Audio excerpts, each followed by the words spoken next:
స్థానిక విజయనగర పట్టణంలో జిల్లా కలెక్టర్ ఆఫీస్ జంక్షన్ వద్ద Christian, Muslim, SC, ST, minority ఐక్య కలయిక ఘనంగా జరిగిందని united pastors fellowship president reverend S Madhu తెలిపారు.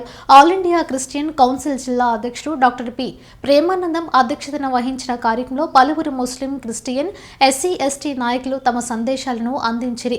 ముఖ్య అతిథిగా విచ్చేసిన Andhra Pradesh minority finance corporation vice chairman మరియు డాక్టర్ జవాజ్ మహమ్మద్ నాసిర్ మాట్లాడుతూ డాక్టర్ బిఆర్ అంబేద్కర్ రచించిన భారతదేశ రాజ్యాంగం ఆర్టికల్ 12 నుండి 35 వరకు ఉన్న ప్రాథమిక హక్కులు కాపాడుకోవడం అందరి బాధ్యత అన్నారు. ప్రాథమిక హక్కులైన మత స్వేచ్ఛ హక్కు, సమానత్వపు హక్కు అన్ని వర్గాల వారికి వర్తిస్తుందన్నారు. మతం, జాతి, కులం, లింగం భేదం లేకుండా అందరికీ సమానత్వపు హక్కు రాజ్యాంగం కల్పించిందన్నారు. కానీ నేటి భారతదేశంలో మైనారిటీలైన క్రైస్తవులు, ముస్లింలు, ఎస్సీ, ఎస్టీ ప్రజలు అభద్రతా భావానికి గురవడం అంచివేయబడుతుందని జరిగారు. డాక్టర్ బిఆర్ అంబేద్కర్ ని గురించి ఎక్కువగా భయపడినాడో అది ఈ రోజున మనం అనుభవపూర్వకంగా చూస్తున్నాము.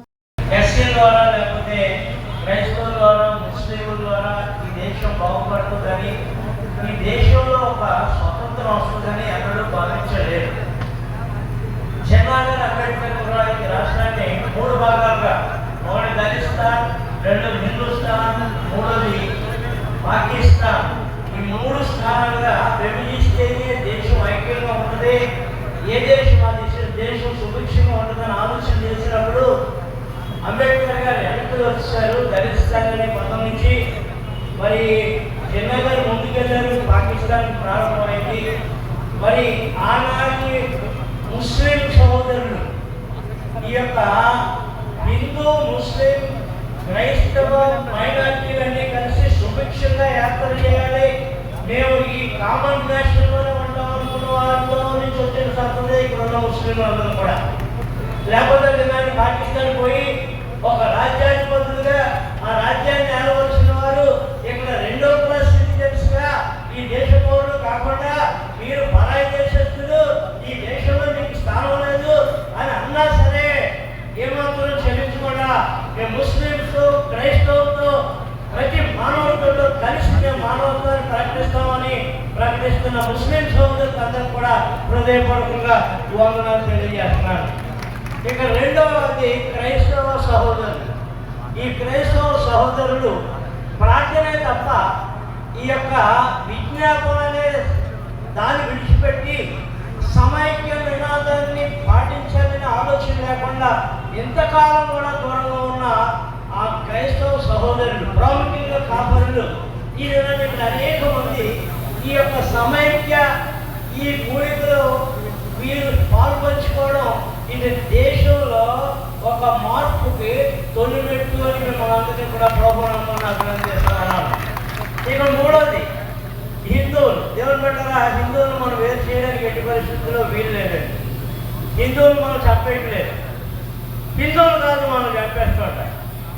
హిందువులు 90% మంది వారు యేసు ప్రభువును కూడా దేవుడికి వెళ్ళి నమ్ముతారు, అల్లాను కూడా దేవుడికి వెళ్ళి నమ్ముతారు. వారు 90% మంది. ఓ 10% మంది అతివాదులు ఉన్నారు. దాంట్లో వారి యొక్క ఉద్దేశం ఏంటంటే ఈ ఆర్ఎస్ఎస్ కానీ, బిహెచ్పి కానీ వీళ్ళందరి యొక్క ఉద్దేశం ఏంటంటే వారి హిందువుల కొరకు పనిచేయడం కాదు, వారికి ఏ విధమైన ఆలోచన లేదు.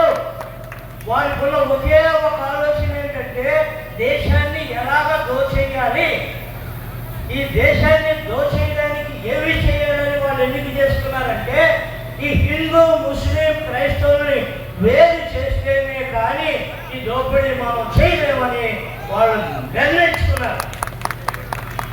ఒక దోపిడీ తప్ప రెండోది కూడా వారి ఉద్దేశం కాదు. అధ్యాత్మం ఏంటంటే దయచేసి వేదిక మీద ఉన్నవారు ఎక్కడ మాట్లాడినా, ఈవేళ పార్వతీపురంలో మాట్లాడినా, విజయనగరంలో మాట్లాడినా, రేపు 10వ తారీఖున ఫిబ్రవరి చేసిన కాకినాడలో మాట్లాడినా హిందువులు దయచేసి ఎవరు కూడా వేరు చేయవద్దని సవినయంగా మీ పాదాల భక్తులు బతిమాలుతాం.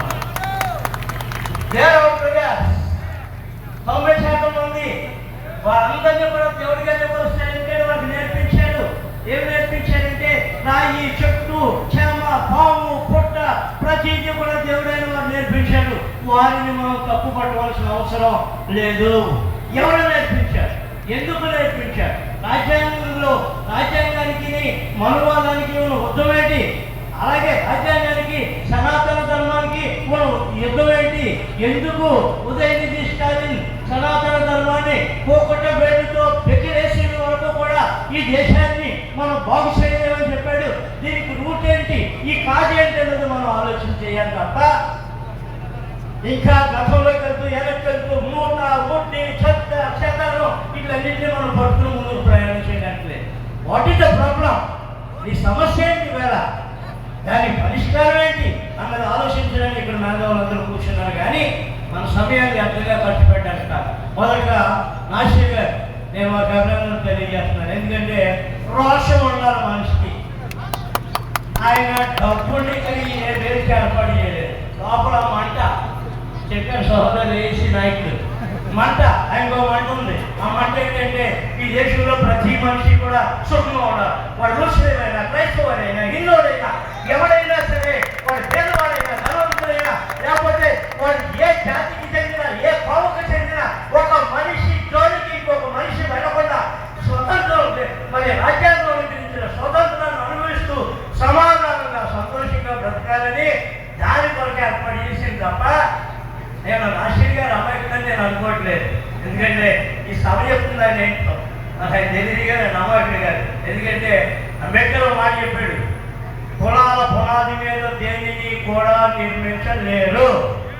క్రైస్తవ, ముస్లిం లేకపోతే ఎస్సీ ఎస్టీ మాదిగలందరూ కలిసి ఏమి సాధించలేరు.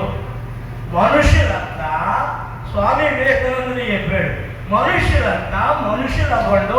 ముందు ఒక క్రైస్తవుడైనా, ముస్లిం అయినా, హిందువుడైనా ఎవడైనా సరే మొట్టమొదటి మనిషి అవ్వాలి. డాక్టర్ బిఆర్ అంబేద్కర్ చేసిన మహా గొప్ప ఉపకారం దేశానికి ఏంటంటే మనుషులను తయారు చేసే రాజ్యాంగం చేశాడండి. That is the main contribution of the Ambedkar. ఏంటంటే మారోడు బాగు చేయడానికి, లేకపోతే మాదిగోడిని బాగు చేయడానికి, ముస్లింలు బాగు చేయడానికి, క్రైస్తవులు బాగు చేయడానికి అంబేద్కర్ రాజ్యాంగం రాయలేదు.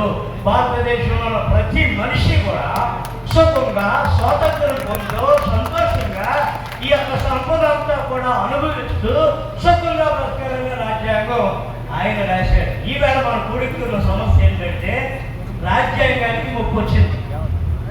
రాజ్యాంగానికే ముప్పు వచ్చింది. ఇప్పుడు మనకు ముప్పు ఏఐసిసికి రాలేదు, పాస్టర్స్ ఫెలోషిప్కి రాలేదు, ముస్లిం సంఘానికి రాలేదు. అసలు ముప్పు దేనికి వచ్చిందంటే రాజ్యాంగానికి. దీన్ని కాపాడుకోవాల్సిన బాధ్యత మనకు ఉంది. ఎందుకు రాజ్యాంగానికి ముప్పు? సబ్జెక్ట్ ఏంటి? మైనారిటీస్ కోసం ఇవాళ ఒక పెద్ద పీట వేసాం. ఇన్షాల్లా రాబోయే రోజుల్లో మనమంతా ఐకమత్యంగా ఉండి రాష్ట్రం మొత్తంగా ఒక ఇలాంటి కలయిక మరి జిల్లాలో వేరే జిల్లాలో కూడా మనకి రావాలి, ఆ చైతన్యం రావాలి. కాబట్టి ఇవాళ దేశాన్ని చూసుకుంటే చాలా చాలా ఘోరంగా ఉంది దేశం. ఎందుకంటే మా మైనారిటీస్కి, క్రిస్టియన్ సోదరులకి చర్చిల్లో దూరి కొట్టడం, అలాగే మసీదులకి ధ్వంసం చేయడం, ఇవన్నీ చాలా చాలా బ్యాడ్గా ఉంది. కాబట్టి మొదటిసారిగా మనం కిందసారి కూడా మనం ర్యాలీ తీసాం, మణిపూర్ విషయంలో ర్యాలీ తీసాం. దాన్ని బట్టి మనకి ఆ చైతన్యం కనబడింది. కాబట్టి ఇప్పుడు అదే కారణంగా అదే ప్రోగ్రాం పెట్టుకొని ఒకసారి మళ్ళీ మనం అంతా ఐకమత్యంగా ఉండి మా రాష్ట్రానికి, దేశానికి, క్రిస్టియన్స్, ముస్లిమ్స్, మైనారిటీస్ అందరూ ఒక ప్లాట్ఫామ్ మీద ఉన్నామని చెప్పేసి తెలియచేసుకోవడానికి ఈ ప్రోగ్రాం అనేది. ఇది ముందుకెళ్ళాలి అని అనుకుంటే సొంత భావజాలాన్ని పక్కన పెట్టాలి.